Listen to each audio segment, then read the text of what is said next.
Welcome back to Keep It Raw Boxing. This is CypherBox. Okay, so I just saw an article on BoxingScene.com where Luis Ortiz accepts Dillian Whyte's offer to fight on the 22nd of December in the UK. Now, as you know, Dillian Whyte has been very vocal about Luis Ortiz this week. He's recently said that while Luis Ortiz was under Matchroom Boxing and Eddie Hearn, that he wanted to fight Luis Ortiz and Luis Ortiz didn't want to know. He's also said that he made an offer to Luis Ortiz to fight Dillian Whyte on July 28th in the summer. Luis Ortiz apparently prized himself out of that fight, and Luis Ortiz basically came back and said recently that, you know what, you want to fight? Let's fight. Come over to the US and fight me here on the Wilder Fury undercard on December 1st. Dillian Whyte then put a tweet out saying, we can go on December 22nd. And Luis Ortiz has now come back and said that, you know what, send the contract, let's make the fight. Now, the manager to Luis Ortiz has stated that he doesn't want the fight, not because he doesn't believe Luis Ortiz can win the fight. That's not the reason at all, right? It's because, you know what, they made an offer to Dillian Whyte to fight on December 1st on the undercard of Wilder Fury. Not only that, the WBC also mandated a second mandatory final eliminator for Deontay Wilder's WBC belt between Luis Ortiz and Dillian Whyte. He's asking the question, why should we give in to Dillian Whyte's demands? It doesn't make sense to fly out to the UK when he's already refused fights with Luis Ortiz. And, you know, basically, I think he's trying to say is that he clearly Dillian Whyte doesn't want the fight. But he also stated that the fighter is the boss. Yeah, Luis Ortiz is the boss, and if that's what the boss wants, he wants to go to the UK to fight Dillian Whyte, then you know what? My job as a manager is to make it happen. So he goes, it looks like we'll be seeing you in the UK very soon. Basically is what he said in a nutshell. He says if the fight with Dillian Whyte can't materialise, you know, then, you know, they're going to be looking at Povetkin and they're potentially looking at Kubrat Pulev as well. All right, but they want the Whyte fight. Now, I had a little fangirl, you know, get his knickers in a twist in my last video and saying that he would never come back to my channel again. You know what? Good riddance. I really don't care.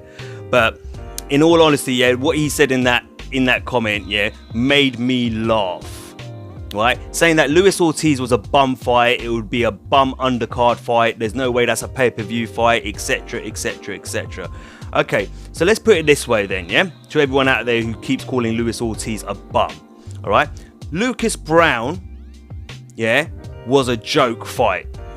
That was an overweight, out of shape heavyweight who rarely fights, who's been fighting once a year, if that, yeah, over the last few years, who came in the ring and clearly came to just pick up a paycheck and go home. He had no desire, no ambition, nothing whatsoever. But you were happy for him to fight Lucas Browne, yeah, who, let's face it, isn't the best heavyweight in the world, isn't, you know, regarded as a top heavyweight. I don't care where he's ranked, yeah, but let's face facts, yeah. He's a stepping stone journeyman at best, in my opinion, Lucas Browne. Sorry to say, but that's the truth. And as I said in my last video as well, the reason Dillian Whyte fought Joseph Parker is because he thought Joseph Parker was easy pickings, right? Ever since Joseph Parker beat Andy Ruiz in that vacant title fight for that WBO strap, he has always said, oh, he's a terrible fighter. Oh, knock him out in 4 rounds. Oh, he's the worst. Oh, can't believe he's a heavyweight champion. Oh, do you know what? He's this. I'll destroy him. Oh my God, he's terrible. He's terrible. He's terrible. That's what he's always used to say about Joseph Parker. Then he watched obviously the Joshua fight with Parker, and that gave him more confidence. He thought, rubbed his hands together. You know what? I'll have that fight. Because I don't want to fight Luis Ortiz, Eddie. I don't want to go to Bulgaria and fight Pulev, even though he walks around saying, I'll fight anyone, anywhere, anytime, any place. Yeah, he definitely doesn't want to go to the US to fight Luis Ortiz. He doesn't want a rematch with Derek Chisora, let's be honest. They thought, oh, let me fight Joseph Parker instead. That'll be an easy fight for me. Which turned out it wasn't an easy fight for him. And not only that, Eddie Hearn's trying to make that fight a final eliminator for Anthony Joshua's WBO strap, to see who becomes the mandatory challenger for that, right? But he thought Joseph Parker was going to be an easy fight.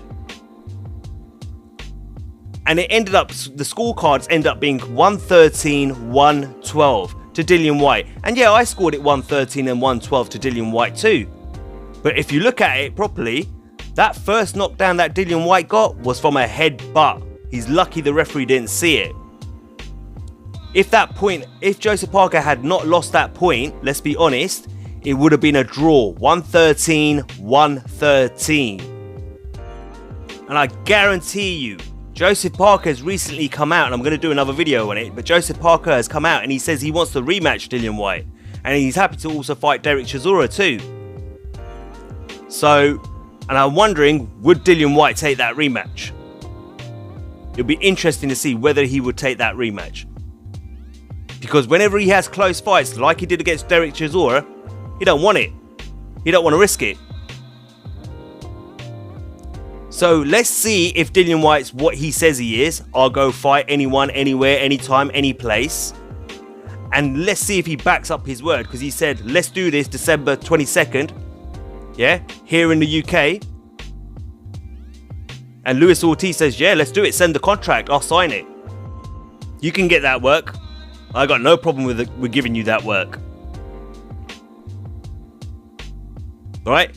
And I promise you, if Dillian Whyte beats Luis Ortiz, providing there isn't any controversy like dodgy refereeing or dodgy looking scorecards, if he beats Luis Ortiz legitimately, I will give Dillian Whyte full credit for that victory. I guarantee you, I'm not like that.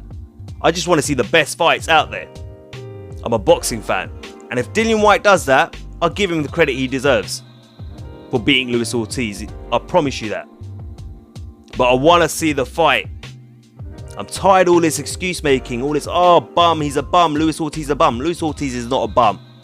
He's a quality fighter, right? That no one wants to step into the ring with. There's only one fighter who's done that. That's Deontay Wilder. So step up to the plate and let's see what happens. And if it's not Luis Ortiz, then I want to see the fight with Derek Chisora or even Dominic Breazeale. Derek Chisora was a close fight. I thought Derek edged it. Many people thought Dillian edged it. But it was a close fight. And you know what? After Derek Chisora's performance against Carlos Takam, a tough competitor, you know what? I want to see that fight between Dillian Whyte and Derek Chisora. There's no reason why that fight can't happen. Not only that, Dominic Breazeale has said he'll put his mandatory challenger's position on the line to fight Dillian Whyte. Dillian Whyte's complaining he wants to be the mandatory number one, etc, etc, etc. Then fight Dominic Breazeale, and you'll become the mandatory you'll be the mandatory challenger, number one mandatory challenger to Deontay Wilder's WBC belt. Which I might add, Mauricio Suleiman of the WBC have turned around and said that after the winner of Wilder Fury will go on to either face Dominic Breazeale, who's the number one mandatory challenger. That's providing a unification fight with Anthony Joshua cannot be made. If the winner of Wilder Fury cannot make a unification fight with Anthony Joshua next after that, then Dominic Breazeale will get his shot. So if you beat Dominic Breazeale, boom, your next fight's against Deontay Wilder, which is what you've been asking for, or even Tyson Fury, because we don't know who's going to win. It's either going to be Wilder or Fury, but either way, you get a world title shot, right? There you go. I'll link all those articles in the description of the video. You can read them for yourself, of course. Yeah, but as far as I'm concerned, I want to see this fight between Dillian Whyte and Luis Ortiz. Time Dillian Whyte put his money where his mouth is. He's doing a lot of talking, yeah, but we're not seeing a lot of action. And shout out to Luis Ortiz, because his manager has turned around and said he has advised against coming to the UK to fight Dillian Whyte in his backyard. But Luis Ortiz has turned around and basically said, make the fight. I want that work. I'll go to the UK and I'll do it over there in his backyard and beat him in his own backyard. That's a real fighter there. You know, all these fighters saying, oh, speak to my promoter, you know. No. He's just shown, you know what, I'm a boss. I run this show. Yeah, that's the fight I want. Go make that fight for me. It'll be interesting to see what excuses Eddie Hearn and Dillian Whyte come up with though as well. You know, it'll be things like, oh, he prized himself out of the fight. Luis Ortiz prized himself out of the fight. You know, that will probably be, that's usually the favourite one to use by most fighters and promoters. Okay? Or, you know, oh, he's not getting in contact with us, we can't reach him. Or, you know, it'll be something stupid like that. It really will, I can imagine it. Yeah? But like I said, if Dillian Whyte actually takes this fight and he beats Luis Ortiz, I will give him full credit. But I'm not so sure the fight gets made. But I do want to see it. As always, guys, like, share and subscribe. Until next time, this is Cypherbox reminding you to keep it real.